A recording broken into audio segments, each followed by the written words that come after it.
Lakini pole kwa ndugu zangu wa Kongomani ambao wanapitia majanga kule kwetu East ya Kongo. Tunazidi kusema tu pole.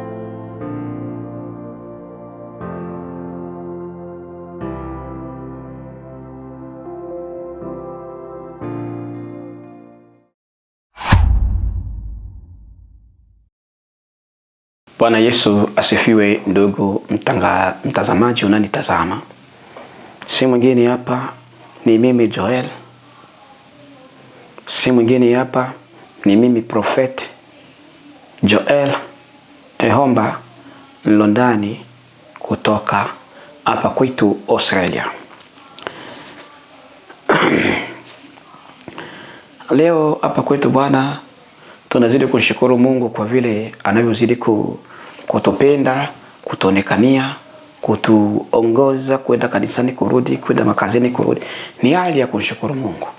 Na pia tunashukuru Mungu kwa sababu leo tumefungiwa ndani ya nyumba. Tarehe 6 hizi mwezi wa 3 mwaka 25 2025 na hadi tarehe 7 mwezi wa 3 mwaka 2025 tunafunguliwa kabisa. Tusiwezi kutoka nje ama kutembea ovyo ovyo kwa sababu hali ya hewa si nzuri kabisa. Hali ya hewa si nzuri. Leo Bwana nakuja kwenu na somo linaloitwa jambo. Somo linaloitwa jambo. Somo linaloitwa jambo. Jambo ni nini? Jambo niseme ni salamu. Katika Kiswahili na katika lugha nyingine ya jambo kabisa ni salamu. Hakuna maana mingine tofauti na hiyo. Lakini jambo ijapokuwa ni salamu limechukua nafasi kubwa katika ukamilifu wa mtu anayeitwa Mkristo. Imechukua ukamilifu mkubwa kwa mtu anayeitwa Mkristo. Unapotumia jambo yako vizuri, Mungu anakuona wewe ni mkamilifu, umeshinda kabisa mambo mengi. Jambo ni hali ya kusalimu mtu mwingine. Jambo ni hali ya kutaka kujua hali ya mtu mwingine yukoje. Sasa tutakwenda katika kitabu chetu cha Mathayo sura ya 5:47 hadi 48. Anatuambia hivi, 47 hadi 48 anatuambia hivi: Tena mkiwaamkia ndugu zenu tu, mnatenda tendo gani la ziada? Hata watu wa mataifa, je, nao hawafanyi kama hayo? Hata watu wa mataifa, je, hawafanyi kama hayo? Basi ninyi mtakuwa wakamilifu kama Baba yenu wa mbinguni alivyo mkamilifu. Ndiyo mafundisho yetu ya leo, kusalimia watu. Najua tumekuwa ndani ya kanisa ambako kila mtu muumini kiongozi anajiona yeye ni balaa, yeye anaweza. Na kiburi inaletwa na shetani. Kiburi yaletwa na shetani siku zote. Majivuno yaletwa na shetani siku zote. Pale unapokuwa na kiburi juu ya kusalimia mtu mwingine, usizani ya kwamba wewe ni Mkristo. Sasa tumekuwa na aina mbili za watu wanaotumia hii jambo salamu. Eneo ya kwanza ama kundi la kwanza kwa watu ni kundi la watu ambao wanaona kusalimia mtu mwingine ni option, yani ni maamuzi yake. Anaweza kasalimia mtu ama asiwezi kasalimia mtu. Ndio maana unakuta mtu ndani ya kanisa anaweza kasalimia wengine, na unaona anakuja leo hata salimia wengine. Na maana unaona mtu ndani ya barabara anaweza kukusalimu ama kapita, anaona ni yari yake yeye kusalimu ama kutokusalimu. Kundi la pili, na ni ile ambalo Biblia imesema hapa, ni kundi ambalo linasalimu lakini si kwa kila mtu. Linasalimu kwa wale tu wanaowapenda. Ndio amesema pa Mathayo 47, tena mkiwamkia ndugu zenu tu, mnatenda tendo gani la ziada? Hata watu wa mataifa, je, nao hawafanyi kama hayo? Watu wa mataifa hawafanyi kama hayo?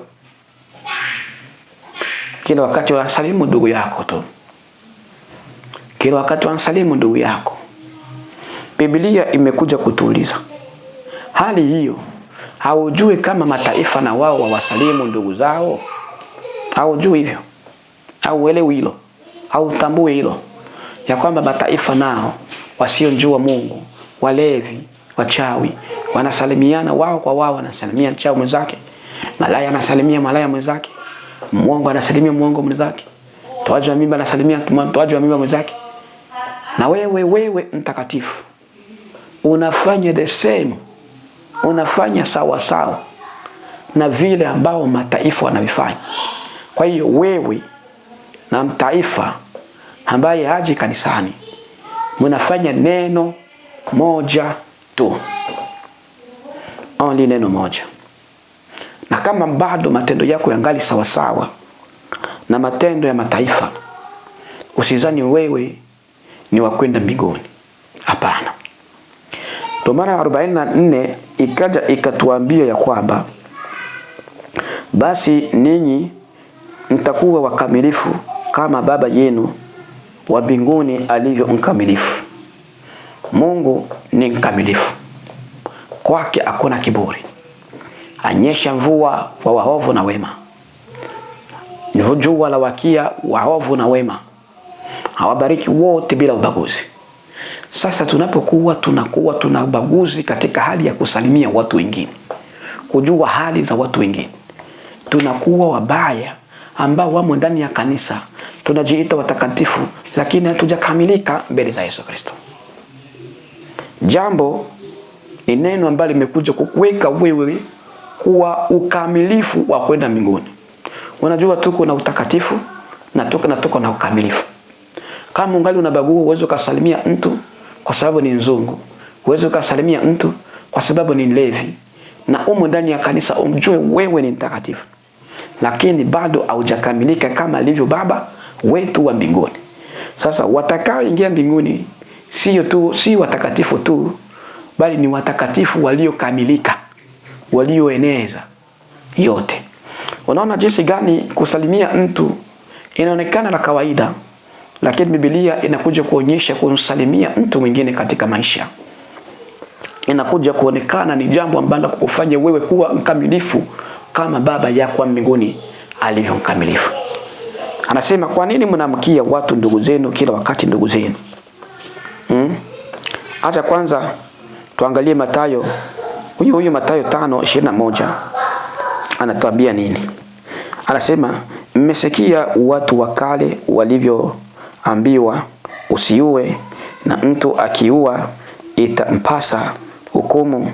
Bali mimi nawaambieni, kila amoneaye ndugu yake hasira itampasa hukumu, na mtu akimfyolea ndugu yake itampasa baraza, na mtu akimwapiza itampasa jehanamu ya moto.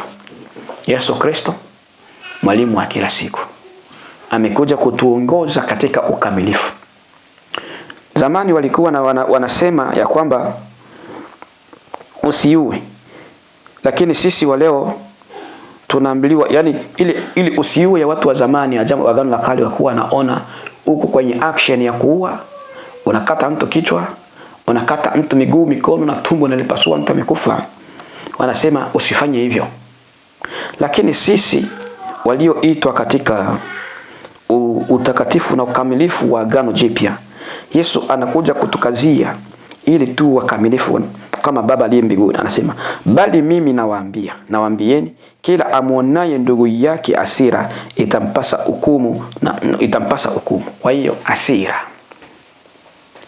ni mambo madogo ambayo tunayadharau kila wakati, lakini mtu aliyekasirika amehesabiwa sawasawa na mtu muuaji. Unapomkasirikia mtu, relationship inaharibika, mawazo mazuri yanaharibika, hata even ndoto nzuri zinaharibika juu ya huyo mtu. Watamani asipate mema, maana unajua akipata mema atakucheka. Watamani aumwe, kama wantazamia ama wantarajia mwenzako mabaya kuntokea kwa ajili ya jambo aliyokutendea. Hasira ikawaka ndani yako, machungu yakaonekana. Kawa mtu hasira, utaki tena kumuona ndugu yako, utaki tena kumuona rafiki, baba yako, mume wako, mke wako.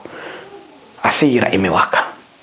Biblia inasema wazamani waliambiwa, Agano la Kale waliambiwa msiue, yani usichukue mpanga na kupiga mtu akafa. Usifanye hivyo Agano la Kale. Lakini sisi wa Agano Jipya, yoyote anayemuonea ndugu yake hasira, huyo ni muuaji tayari. Na kwa sababu wewe ni muuaji, hakuna lolote utakalopata tofauti na hukumu ya kwenda kuzimu. Tuchunguze mioyo yetu, watoto wa Mungu. Tujue Mungu Yesu Kristo anatupenda na analeta haya yote ili tujue kwamba anatupenda. Amani na utakatifu ndio asili na tabia ya Yesu Kristo. Hasira isitajwe kwa mwana wa Mungu.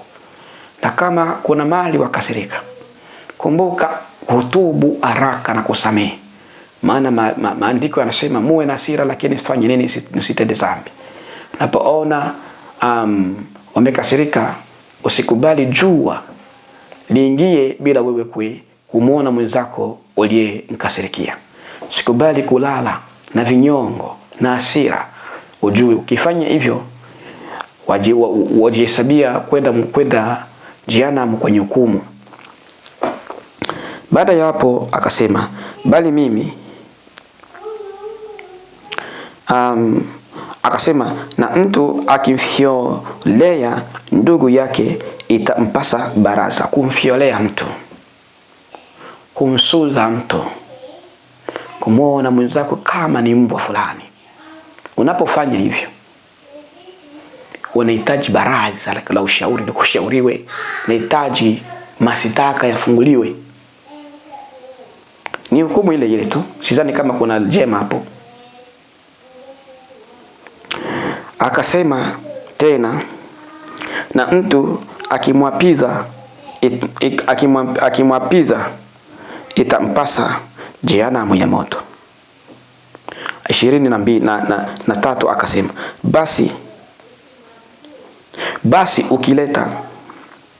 basi ukileta sadaka yako madhabahuni, na huko ukikumbuka ya kuwa ndugu yako ana neno juu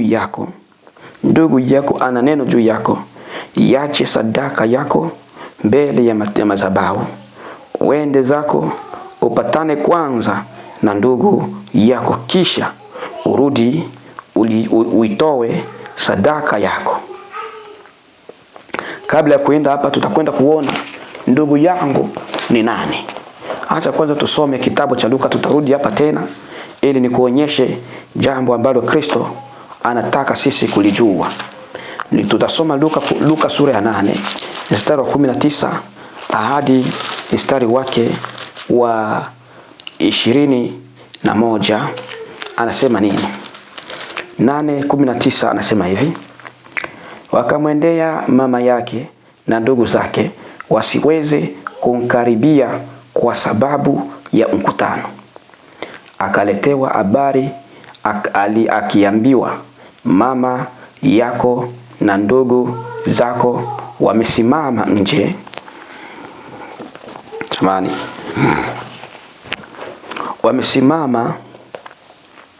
Wamesimama nje wakitaka kuonana nawe. Akawajibu akasema, mama yangu na ndugu zangu ndio hao walisikiao neno la Mungu na kulifanya. Ndio hao walisikiao neno la Mungu na kulifanya. Na Mathayo 5:23 anatuambia nini? Mathayo 5:23 anatuambia hivi: basi ukileta sadaka yako madhabahuni na huku ukikumbuka ya kuwa ndugu yako ana neno juu yako, iache sadaka yako mbele ya madhabahu, uende zako upatane kwanza na ndugu yako, kisha urudi utoe sadaka yako. Unaona, katika Luka tumeona kuna aina ya mbili za ndugu. Kuna mama yake Yesu Kristo alikwenda kama mama wake wa kimwili kabisa. Kuna baba kama baba wa kimwili, na kuna ndugu zake na rafiki wa kimwili ambao walikwenda wapate kuonana na Yesu Kristo. Lakini Yesu Kristo akaja na ndugu wa kiroho ambao baba, mama na ndugu rafiki ni wale wanaosikiliza maneno ya Mungu na kuyatenda. Hivyo na sisi tuko na ndugu katika hawa ndugu zetu wa kimwili ambao tunaweza tukakwazana nao, ambao tunaweza tukawafanyia mabaya ama kutufanyia mabaya, tukawa na hasira katika moyo, tukawa na manunguniko, tukawa tunasema sitafika kwake, tukawa tunasema sitaki kumuona, tukawa tunasema na afe, tukawa tunasema na alaniwe, biashara yake bianguke, nyumba yake haribike, ndoa yake haribike. Kwa hasira tukasema mambo mengine, tukanungunika, tukatoa maneno machafu. Kwa ajili ya hiyo, siku moja unaamua kwenda kanisani. Wewe kuamua kwenda kanisani, kufika kanisani unabeba sadaka yako kwenda kumwabudu Mungu. Ukakumbuka, hapana, jana nilikoseana na ndugu, mama, baba, mke, mme, mtoto, rafiki, jirani, niliwakosea. Acha. Yesu anakuambia unapojua hilo tu, uiache, usitoe sadaka. Uiache sadaka yako madhabahuni. Nenda huko mitaani kwa ndugu zako ambao hawajiweka ndani ya kanisa, uambie, ndugu, naomba unisamehe, nimekutenda mabaya na wewe umenitenda mabaya. Maongezi tuliyoongea jana, maongezi tuliyoongea usiku, sikufurahishwa nayo. Naomba tusameane. Nisamehe mimi mkosaji, mimi niliyokukwaza. Nisamehe na unioshe, nitakase, na nageukia Yesu Kristo, namwambia Yesu Kristo, nitakase na damu yako. Nakumbuka mimi makosa yangu, najuta tabia yangu haikuwa sawa. Niongoze Bwana, nisamehe Bwana, nitakase, maana mimi ni mkosaji. Baada ya wewe kuacha hiyo, kuweka sawa wewe na ndugu yako, basi njoo kanisani na sadaka, itoe sadaka yako. Katika mkono wa kulia kuna ndugu wengine waliokuwa ni ndugu wa kiroho, yani wale waliokuwa nao katika kanisa. Kuna mahali amuongei, kuna mahali amuongei kabisa, amuongei kuna mahali huyu anakuja kanisa, huyu akikaa upande wa kulia, huyu anakaa upande wa kushoto, huyu akikaa upande wa kushoto, huyu anakaa upande wa kulia. Huyu akifurahi ame, huyu aweza kafurahi ame. Huyu akiruki akitoa $500, huyu anasema nitatoa kwa $500, $600 ili nikomeshe. Wengi wamo ndani ya kanisa na competitions kama hizo, maisha kama hayo ndani ya kanisa. Hawataki kuongea na ndugu, hawataki kusamea ndugu. Ndugu yangu, nani angalia, yule unayeingia naye kanisani ni ndugu wako halisi kabisa katika ulimwengu wa roho. Ni ndugu wako ambao wahitaji amani na yeye. Sasa wakuwa ndani ya kanisa, wakuwa hivyo na sadaka watoa. Lakini Mungu anasema unapoona uko na kikwazo na ndugu yako ndani ya kanisa, nenda kwa ndugu yako. Nenda ukamwambia I'm sorry, nisamehe. Hatuwezi tukaishi hivi kama mwenda mbinguni. Hatuwezi tukaenenda kama mwenda mbinguni. Tunapopita katikati yetu hakuna salamu, hakuna jambo, hakuna salamu, hakuna jambo. Lakini ikifika kwa mwingine anasalimia, kwa maana nampenda yule na tunaelewana naye. Lakini ikifika kwa kwako nashindwa kukusalimia. Mimi naona tabia yangu na taifa tuko sawa sawa katika kulingana na Biblia. Na mimi sitaki kuwa mtaifa, nataka kwenda mbinguni. Ndugu, nisamehe. Nioshni, niondolea mabaya yote katika moyo wako. Nataka tuwe Wakristo ambao wana hamu na furaha, ambao wanaweza wakasaidiana, ambao wanaweza wakatembeleana, ambao wanaweza wakapigana simu na kuongea mambo ya kiungu. Naomba unisamehe. Ndugu yako na anasema na kusamehe. Tumalize yote, sisi ni wanadamu, tumedanganyika, basi Mungu atusamehe. Baada ya kupiga hiyo hatua, unachokihitaji wewe kama mwana wa Mungu sasa, kuchukua ile sadaka yako na kwenda nayo katika madhabahu ya Mungu na kuitoa. Sasa wengi wanashindwa kwa hilo. Wengi wajinua tu, huyu amejaa kiburi lakini anatoa sadaka zaka, huyu anatoa kiburi lakini anatoa sadaka zaka. Mnaweza mko katika kanisa moja, huyu anaingia katika kanisa lingine na huyu anaingia katika kanisa lingine, lakini ukiwa mnatoa huko anarizika, huyu anarizika, lakini Mungu anawaona ninyi na mataifa mko sawa sawa, kwa sababu ampendi kuyabaliza, ampendi kusema msamaha. Mungu ni Mungu mwenye utaratibu na mkamilifu, anayehita watoto wake katika ukamilifu. Au tuwezi tukaingia mbinguni kwa njia hiyo ya kutuweza kusamehe, ya kutuweza kusahau, ya kutuweza kudharau ya dunia. Sasa mstari wake wa 20 na ngapi? 25. Najua ni 25, yes. Patana na msitaki wako upesi wakati wapo pamoja naye jirani, wapo pamoja naye njiani, yule mshitaki asije akakupeleka kwa kazi na kazi akakupeleka kwa askari na ukatupwa gerezani. Amini nakuambia, utoki humo kamwe, hata uishi kuilipa senti ya mwisho. Mungu anataka watu wa kutubu. Tumalizane, kuna mahali ambako hukumu ya Mungu ipo. Ukisikia gereza, taongelea hukumu. Hakuna mahali ambako kuna gereza pasi afu kukosekane hukumu. Na watu wote ambao wako kuzimu leo wanatubu dhambi zao leo, lakini japokuwa wanatubu dhambi zao leo, hawawezi wakasamehewa, wataishi humu ndani, lakini kutoka watatoka. Ndio maana Yesu akasema tumalizane wakati huu katika ulimwengu huu tunaoishi. Tumalizane tusije tukapelekwa kwa kazi, afu kazi akatupeleka katika askari tukatupa gerezani. Tukatupa jehanamu kwa ajili ya hali ya kutuweza kusamehe, kwa hali ya kutuweza kutubu dhambi zetu na kukubali ya kwamba sisi tu wakosaji, tunamkosea Mungu. Si eti tu tunamkosea mwanadamu. Tunamkosea na nani? Na Mungu. Tunamkosea na nani? Tunamkosea na Mungu aishie mahali pa juu. Basi acha tushuke na maandiko. Najua tuko katika mstari wake wa 27, Mathayo 27, Mathayo 5 mstari wa 27 anasema, mmesikia kwamba imenenwa usizini. Mmesikia kwamba imenenwa usizini. Na hapa Yesu Kristo anatuambia yaliyonenwa na kinywa cha Musa ya kwamba usizini katika zile amri 10 za Mungu. Mungu, usizini, usiue, usishuhudie uongo, mpende baba yako na mama yako, waheshimu baba yako na mama yako. Hapa akaleta hii amri akasema usizini. Usizini imeandikwa wapi? Katika Torati ya Mungu ya Musa, katika sheria ya Musa. Lakini akabadilisha sisi kwetu waliokuwa katika Agano Jipya.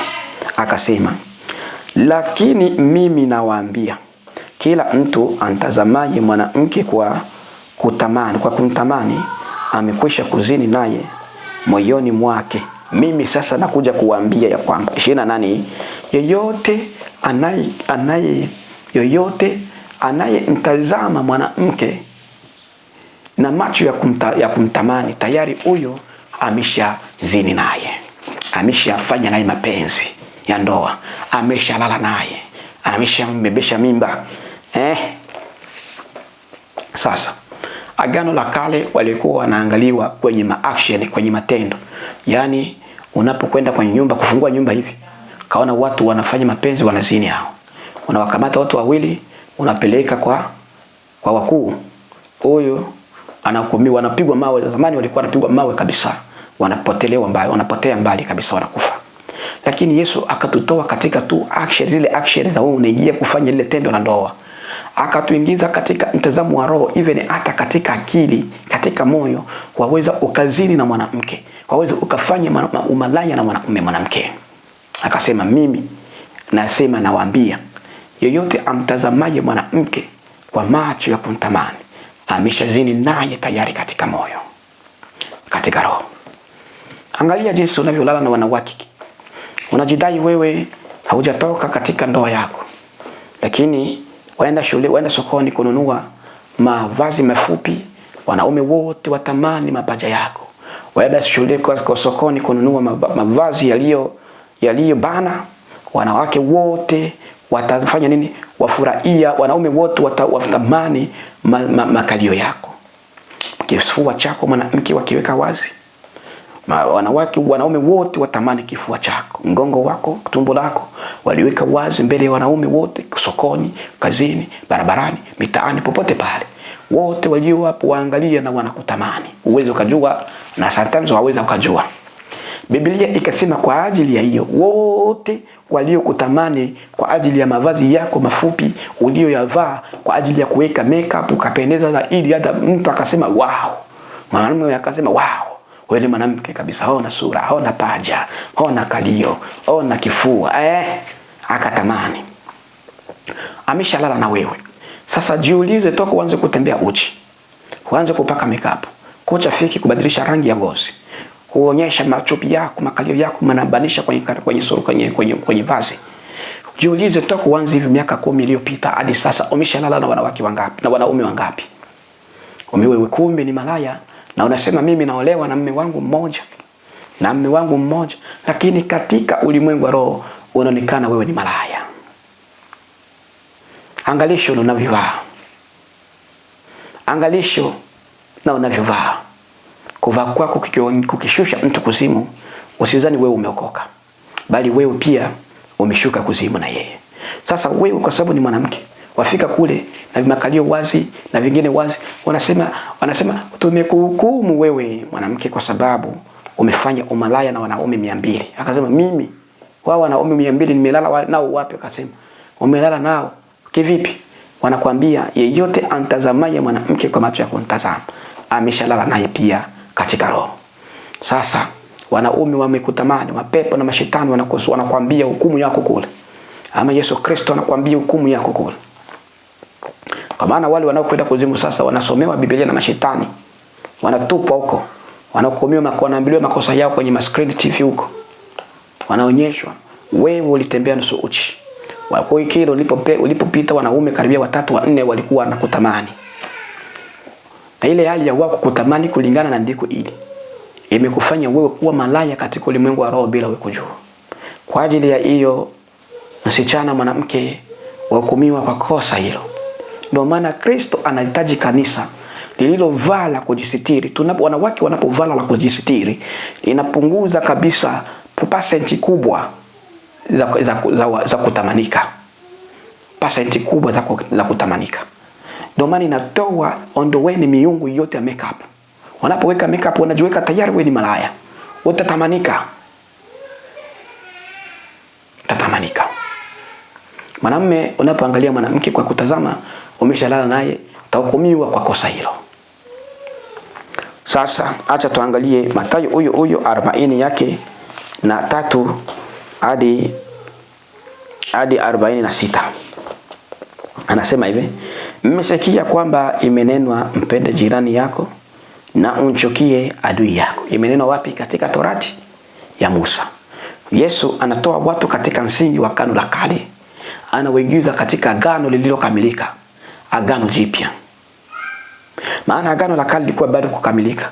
Aliyekuja kukamilisha agano jipya, agano la kale ama agano jipya ni huyo Yesu Kristo pale alipokufa na kufuka kwake. Na alipofundisha anatufundisha hivi, mmesikia kwamba imenenwa umpende jirani yako. Yani watu wa zamani umpende jirani yako. Unaweza ukampenda jirani yako mara 100 na ukamchukia adui yako mara 100. Zamani kwa agano la kale imeandikwa hakuna shida. Na hawa waliishi haya maisha wakawa takatifu, na Mungu anaongea nao, na Mungu anawaonekania na ukaingia mbinguni. Lakini sisi wa Agano Jipya, Yesu Kristo anakuja kutuweka katika ukamilifu. Anasema, lakini mimi nawaambia, wapendeni adui zenu, waombeeni wanao wauzi. Nawaambia, mambo yamebadilika. Ukibaki katika Agano la Kale ubaki, lakini kuzimu ya kusubiri. Ila nawaambia ya kwamba penda adui yako na muombee yule anayekuuzi. Jambo ambao watu wengi katika kanisa washindwa. Tumekuwa ndani ya kanisa kutaka kulipiza visasi, hatutaki kuleta suluhu. Ukiona kuna amekukwaza, kunja goti muombee mwenzako. Tumekuwa ndani ya kanisa, mtu mmoja mtumishi wa Mungu akikosea mahali fulani, inakuwa everywhere, kila mahali katika mitandaoni, kuliko kuchukua nafasi yetu kuombea watumishi wa Mungu. Sisi ndio tumekuwa watu ambao wamekuwa wa kwanza kusambaza maovu ya mtu wa Mungu. Kwa ajili ya hiyo, kuzimu ya wakamata watu wengi. Unapofurahia mtu mwingine kupatwa na mabaya, unapofurahia hiyo, nataka nikwambie, usidhani wewe umekamilika. Yeye aje kamilika, kwa mabaya yake ataenda kuzimu. Na wewe kwa kuncheka na kusambaza ila aibike zaidi, utaibika, utajikuta uko kuzimu sawa sawa na yeye. Kutofanya nini ili tu wakamilifu kwa Mungu? Penda adui, ombea anayekuuzi. Huo ndio utakatifu ambao Bwana Kristo anatuletea kwa mafunuo haya. Tuko na mafunuo makubwa. Jambo. Usisahau, ndio kichwa cha neno. Akatuambia hapa 45, akasema, ili mpate kuwa wana wa Mungu, ili mpate kuwa wana wa baba yenu aliye mbinguni, maana yeye huangazia jua lake waovu na wema, huwanyeshea mvua wenye haki na wasio haki. Wenye haki na wanani? Na wasio haki. Ili sisi tuweze kuwa watoto wa Mungu, tunahitaji kuwa nini? Kuwa wapatanishi. Yani kama umeambiliwa kuombea mtu kwa makosa aliyo nayo, unampatanisha mtu huyu na Mungu. Unampatanisha huyu mtu na Mungu na kufanya apate kutoka katika zile dhambi, apate kutoka katika vile vifungo, ili awe mwana wa Mungu. Wewe unaofanya hivyo unaitwa waheri. Ndio maana Mathayo sura 5 mstari wake wa 9 anatuambia, heri wapatanishi, maana hao wataitwa wana wa Mungu. Heri wapatanishi, maana hao wataitwa wana wa Mungu. Ndugu, kumbuka, Yesu Kristo yu mlangoni. Kwa nini umwaibishe mwenzako? Wakati wote unapojua makosa ya mtu mwingine, Mungu amefanya uyajue makosa ya mtu mwingine, kwa sababu tu umuombee na uzidi kumpenda na yeye atoke katika shida. Lakini tumekuwa watu waovyo, wanaoitwa wa Kristo, lakini watu waovyo sana. Mwanadamu, kumbuka maneno ya Yesu Kristo, yu mlangoni. Usifurahie mabaya ya mtu mwingine. Ombea wanaokuuzi, wapende adui zako. Ombea wengine unaojua na matendo ambayo hayakuenenda sawa sawa, waombee na wao wakatoke. Maana ukiombea tu anatoka kwa mitego ya kishetani, unampatanisha na Mungu. Kwa ajili ya hiyo, wewe ni mwana wa Mungu. Akatuambia jambo mzuri na lenye maana, akasema, maana mkiwapenda, anatukuja kwetu tena 46. Maana akasema bado 45, akasema huyu Mungu wetu anaangazia watu mjua wa wema na wasio wema, ama wema na waovu, na unyesha mvua yake kwa wema na waovu. Mungu anawapenda wote, na anaposhusha baraka, general blessings, anazishusha kwa kila mtu. Mchawi akipata mvua analima, anavuna. Akipata jua anaanika mavazi yake, anakauka. Ni baraka kutoka kwa Mungu. Wewe ni nani wa kubagua? Mtu yoyote atakayebagua mtu kwa ajili ya kitu fulani, huyu hawezi kwenda mbinguni, huyu hawezi akaenda mbinguni. Unaona kuna makanisa yanafurahia vita. Unaona kuna makanisa yanafurahia wengine kuuawa. Kwa Kongo, Ukraine, unaona watu hawa hawaingii mbinguni. Ndugu, unaniangalia na unanisikiliza, nataka nikupatie ushauri huu alafu tutashuka na maandiko. Moja, usiwe mbaguzi wa rangi wa lolote.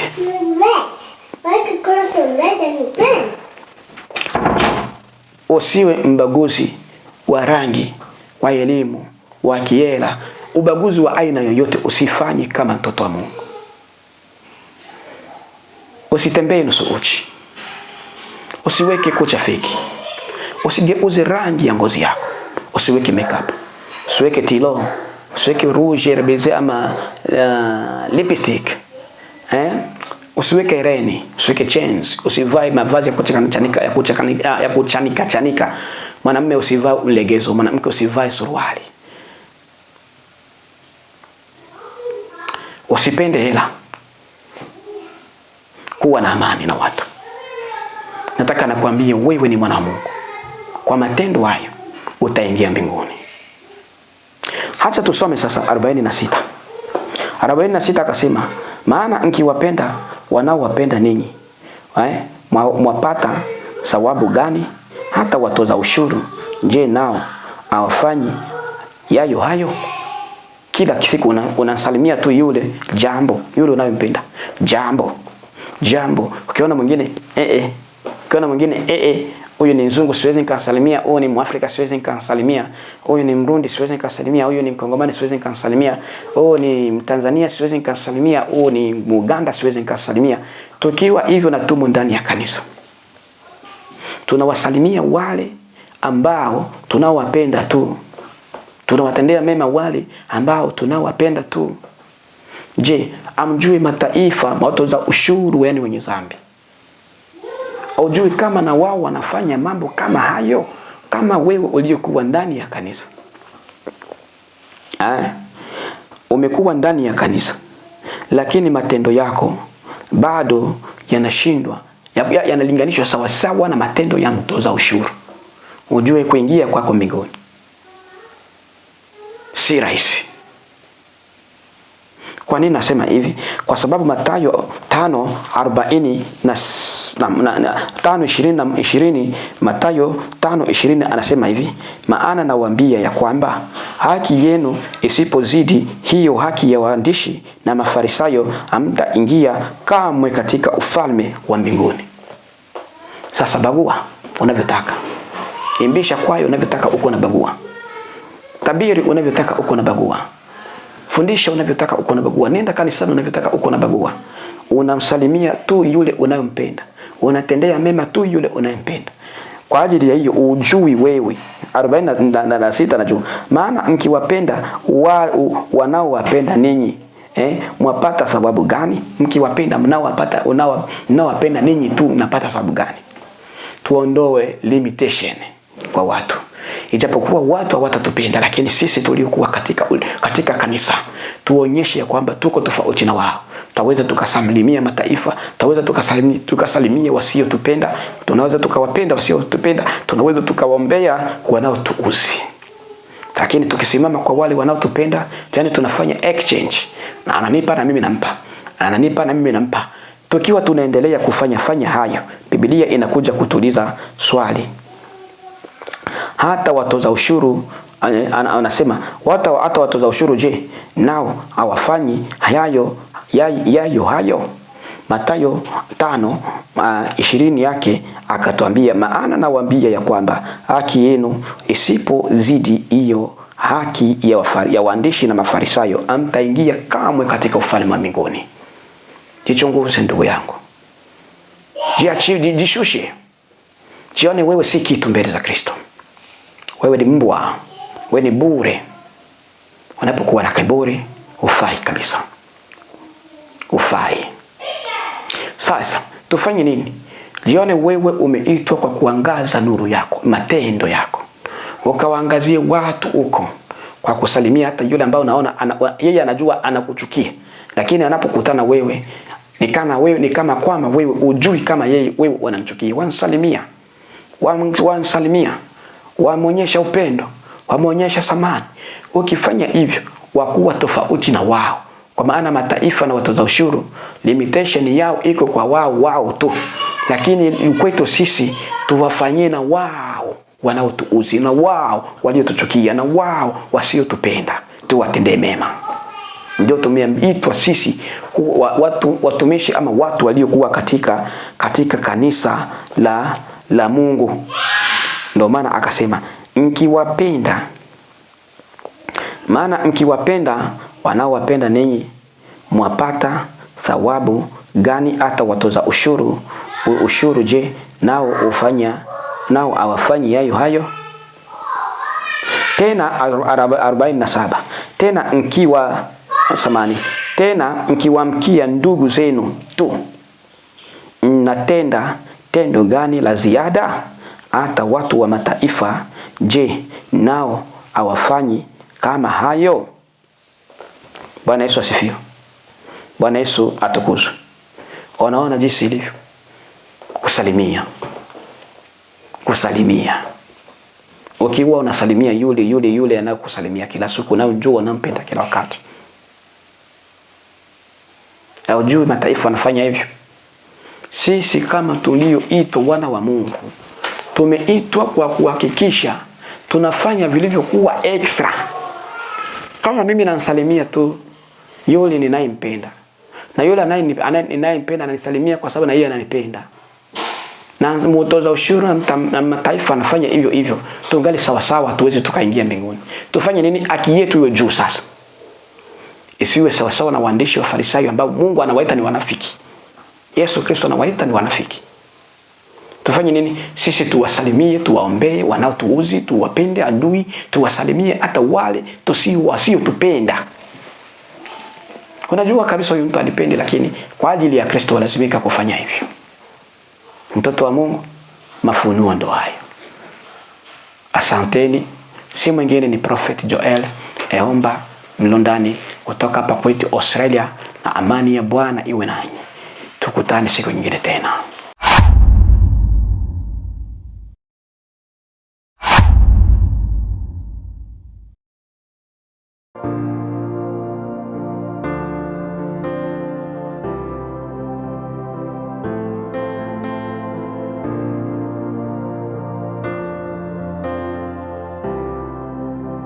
Hilo, lakini pole kwa ndugu zangu wa Kongomani ambao wanapitia majanga kule kwetu East ya Kongo. Tunazidi kusema tu pole.